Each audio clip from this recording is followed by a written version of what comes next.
Hayırlı gün muhterem cemaat. Bugün 24 sentябрьгә туры килгән җомга көнендә сезнең белән туры эфирдә мин Миңназым Сәфәров булырмын. Дөнья кая бара? Алда безне тагын ниләр көтә? Менә шундый сорауларга җавап табуы авырлашкан заманда яшибез. Чөнки андый фәлсәфи сорауларга җавапны күпләребез чыгып та тормаган интернет битләреннән табуы кыен. Дөресрәге мөмкин дә түгел.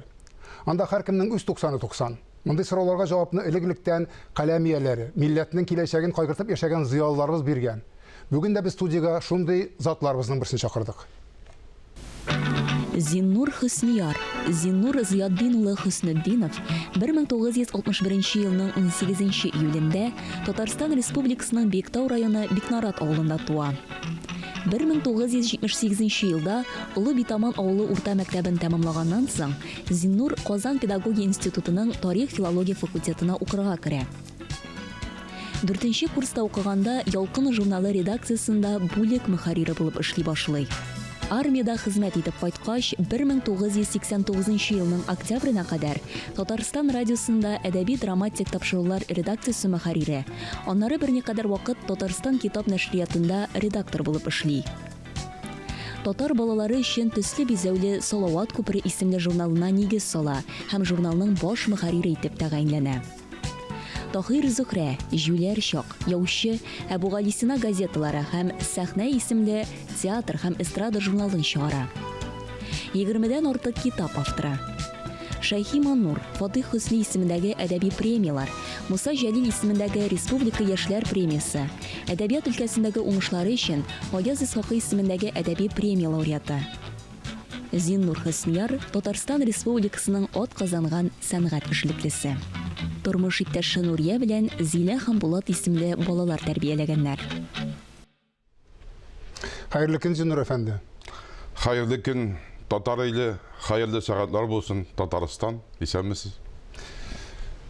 Mirhada Feyzi үзенең Галиябану әсәрендә мәгълүм булганча үзенең героен 40 яшьлек татар карты дип бирә. Менә 60 яшын тутырган кеше буларак син үзеңне ничек хис итәсең, Зиннур? Берничектә хис итмим, чөнки миндә андый хис юк. 60 мы, 50 ме? Умман андый хис элегрәк уйланайдым, бу яшь җитер алдыннан 60 тула икән бит дип. Мин киресенчә яшәреп киттем. Рухи яктан, күңел ягыннан, әйме. Хәзер урамда барганда да мотор кызларга, табигать, чәчәкләргә ешрак карыйм кебек тоела. Ул яшәрү. Субханалла, шулай булсын. Нәшир буларак, сезнең менә монда досьеда да әйтелде, сезнең турыда әйтелгән мәгълүматлар бирелде. Нәшир буларак сез хайран гына күп газеталар чыгарган кеше һәм журналлар. Соңгы вакытта шуларның икесе бүген дә дәвам итә дип әйтәбез инде. Бу акча җитмәгәнлектән һәм көч җитмәгәнлектәнме, әллә санның сыйфатка калуыннан ике генә матбугат чарасы калуымы? Менә шуны аңлатып китсәгез иде. 90-нчы елларның нинди еллар икәнен барыбыз да бик яхшы беләбез инде, бик булгавыр иде. Европаның капкачы ачылып китте дә, андагы җыен чүп-чар безнең илебезгә ургылып кирде. Халык аптырап калды, барыбыз да аптырап калдык име.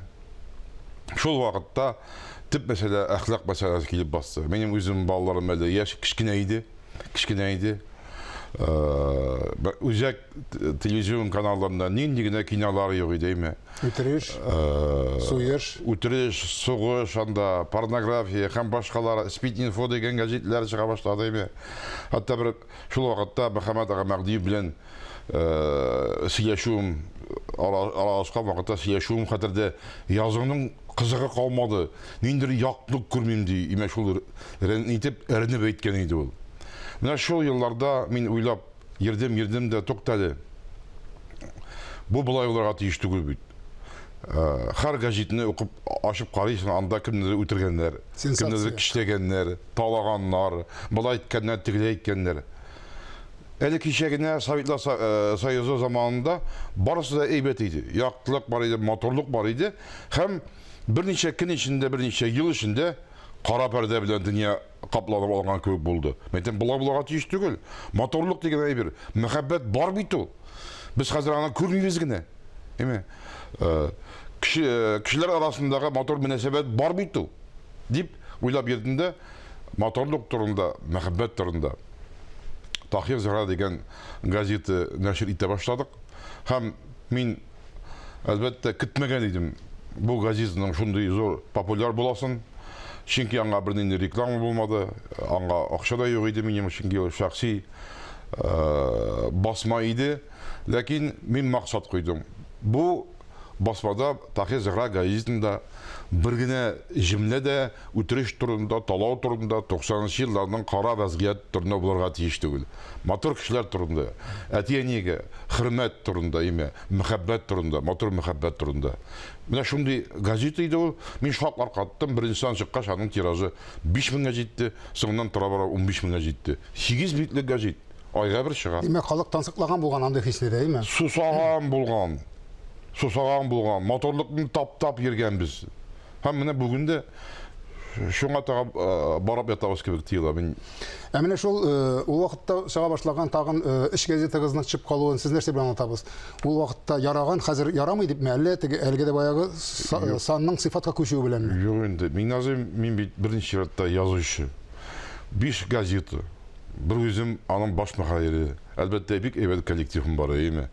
Өстәвенә Салават күпер дигән балалар өчен журнал чыга бит әле. Тишле журнал. Дөньяда татар тарихында мондый журнал булмаганлыгы. Бүген дә бик рәхәтләнеп балалар карыйлар, балалар Бу яраталар. иң популяр журналларның берсе хәзер. Менә Татмедиа аны нәшер итә име. Рәхмәт Татмедиагә шушы көнгә кадәр 30 елдан артык бит инде. Ничә буын шушы Салават көперләрдә тәрбияләп үсте. Һәм 5 газет, бер журнал, бер үземә авыррак булгандыр. Аннан соң минем күңелемдә малай вакыттан, бала чактан театр дигән әйбер бар иде. Менә малай вакытта якшәмбе көнне әлдә хәтерлим, радиодан якшәмбе көннәрне Татарстан радиосыннан спектакльләр татарча бирәләр иде. Мин радионы кычаклап шуны тыңлап утыра идем. Авыл кешесе, авыл малае. Авыл малае мине күргән кешеләр бераз Сәйрәк дип әйтәләр. Сәйр ахры диләр. Юк, мин театрга гашык идем.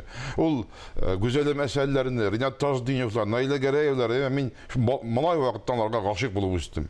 Һәм бу күрәсең бу күңелемдә калган. Театрның, татар театрының бер юбилей вакытында, сини безнең театр әйбәт, тарих әйбәт, аңа 100 ел име булай дигез, име. Карыйм, театр ул сәнгать басмасы бездә юк икән. Булмаганда, тарихта да. 100 еллык тамашачы дигән бер 3 еллык аклы каралы журнал театр турында гына чыгып алган, нәшер итеп алган. Моңарча татар тарихында бер булмаган. Мин шул турда инде җитәкчеләргә хат яздым. Әлбәттә, акча юк бюджетта дигән җаваплар килгәндә ул вакытта инде. Һәм мин кылт итеп татарның бер бик әйбәт әйтебе мәкале искә төште. Татар тотып карамыйча ышанмый. Мин шуннан соң каядыр акчалар юнәтеп бу газетләрне яптым. Бу газетләрне ябу хакына Корбан иттең, име? Шул корбан иттем, име? Һәм сәхнә дигән мәдәният һәм сәнгать журналы нәшер итә башладым. Менә Аллага шөкер, хәзер аның дөнья күрә башлаганына 20 ел. Ул хәзер әйткәнемчә безнең Татмедиа карамагында чыга. Рәхмәт Татмедиагә, име. Бу журналда бик популяр басмага әйләнеп китте. Һәм ул шунысы белән игътибарга лаек. Башкалар шикелле әлегә дә баягы сенсация дип кешенең теге эчке күлмәкләрен күрсәтү белән түгел, сәнгать турында язу белән. Менә шуңа бәлки гомеренең озынлыгы да шундадыр. Турында мин языйм бит. Язучы буларак, язучылыкка кайтабыз. Үзегез әйтәсез бит әле, Корбан итәргә туры килде дип әйтәсез, име? Язучы буларак, һәр язучы үзе турында яза дип әйтәләр, име? Чөнки үзе күргәнне, үзе белгәнне язарга тиеш бит инде. Ул электә булган, хәзер дә шулай дип әйтәбез. Менә кичкенә генә бик наратта үзен таныган кешеләр, прототиплар дип әйтәбез инде. Үпкәләп үпкә белдергәннәре юкмы? Мин шул кадәр яшәрем аларны. Кәбестә яфрагына тиргән кебек тирәм, име? Бары таныйлар, име? Име, таныйлар, әлбәттә, таныйлар. Ләкин мин бит кеше турында начар итеп язарга яратмыйм. Дөньяда мин беләм, иманым камил, мин моңа үзе ышандым. Бик әйбәт идеал кеше була алмый. Гел начар гына адәм баласы була алмый. Берәүндә эше буш түгел димәкче буласыз инде, име? Бөтен хуҗалыкның бөтен йортында әти әйтмешли кибәне кыйшаган була бер якка. Әйме? Идеал кеше була алмый. Гел яхшы гына була алмый. Безне бит ирәттеләр. Менә Лиим бабай ашамаган, эчмәгән, балалар турында кайгырткан, бөтен дөнья турында кайгырткан. Әйме? Biz şunday tәрбие алып үстек, эме? Һәм bildik. Юк, аның да гаепләре, гөнаһлары бик гына зур түгел икән, булган. әйме? Бәлки ул бүгенге көндә татар өчен гомумән безнең Россия өчен иң гаепле һәм иң гөнаһлы кешедер әле бу инкыйлаблары белән. Таһир Зөһрә исемле бик матур газета чыгарган кеше заманында име. Бүген трасс алып менә шундый кисә форматындагы, ләкин біз авыз тутырып әйтергә ярамаган дип әйтәбез. Безнең татарда бит андай берне бик алга чыгарып сөйләмәгән фәхишәләрнең язмышы һәм алар гына түгел әле Зиннур әфәнде. Аларның исемнәре Зөләйха һәм аларны сез миңа калса аклысыздар шикелле. Менә бу метаморфозаны ничә аңларга? Аңлатып бирегез миңа һәм тамашачыга. Бу әсәрләр безнең Зөләйха кебек изге татар халкына Хылгалыйдан башлап бер гасыр буена име изге булган исемнәр бүген һәм иртәгә тапланмасын. Бу исемнәрне пычратмыйк. Бу исемнәрне йөрткән кызларыбыз чыннан да гүзәл булсыннар, әйбәт булсыннар дигән максаттан чыгып яздым. Зөләйха исеме минем өчен бик кадерле. Һәм менә бу повестьтан Зөләйха кызасы повестьтан күрсенчә дә ул бит начар кыз түгел. Эме? Һәм ул менә үзенең шушы шәһәр тормышына килеп керә дә ул булганчык тормышка ләге соңыннан барбыр ул җиңеп чыга. Барбыр аның рухы саф булып кала. Ул чыннан да безнең татарның Зөләйхасы була. Мин Зөләйха дигән затлы һәм безнең күңелдә әбибалардан килгән исемне пычратуга, начар геройга, яман геройга андый исемне кушуга үземдә бик каршы. Ул җинаят булыр иде. Ә бездә андый мисаллар бар. Менә әлегә дә баягы беренче китап чыкканнан соң, Зөләйха кыйссасы чыкканнан соң, үзен танаган кешенең сезгә чыгуы турында әйтеп китсәгез, тануы турында әлегә дә баягы. Хор кызларында 90-нчы елларда басылды Зөләйха кыйссасы, язылды. Шуннан соң шактый еллар үткәч, мин бер кыздан Зөбәйдә дип әйтегендә хатлар ала башладым. Минем турында язгансың дип. Әти укыган, шуның аркасында мине фәхишә дип уйлап, әтием Вакытсыз дөньядан китте дип. Яман шир белән ашказанына бәрде дә шушы, яман шир белән дөньядан китте, син гаепле, син кабахат дип миңа хатлар яза башлады. Мин аптырап калдым. Башта ышанмадым. Шуннан соң шактый еллар узды, ярамый икән бер туктар язсын да, бер туктар әле дигәнем. Юк, һәм соңыннан беренче елдан соң бик саллыгына икенче хат алдым. Һәм шуңа нигезләнеп, менә Шушы Хор кызлары дигән роман мәхәббәт туды. Һәм мине иң бер чыган нәрсә, һәм менә күңелемә кирип калган нәрсә, безнең дөньяда татар кызы дигән матурлык бар. Дөньяда татар кызы дигән горурлык, сафлык бар. Нәрсә ул матурлык дип әгәр дә миңа син сорау бирсәң, мин әйтәм. Ул татар кызы, ул татар хатын дияр идем. Нәрсә ул горурлык дисәң, татар кызын мисал итеп китерер идем. Сафлык дисәң. Менә шул әйбер соңгы елларда, бигрәк 90-нчы елларда теге капка ачылып киткәч, Авропа капкасы ачылып киткәч, безгә бит инде әйттем. Шүпшар Авропада җылып яткан, сасып, бызылып яткан шүпшар безгә ишелеп кирде. Һәм шула белән бергә менә без ул турда бик сөйләшмибез, имеш ялабыз, име. Бу турда инде күптән кычкырырга кирәк име. Безнең татар кызлары гомер-гомергә bizim батыр татар гаиләләрендә саф булып тәрбия кылынганнар һәм саф киеш кияүгә чыкканнар. Милләтнең сагында торучылар да. Монда физик сафлык, гыйффәт турында гына сүз бармый, монда ички сафлык турында да сүз бара.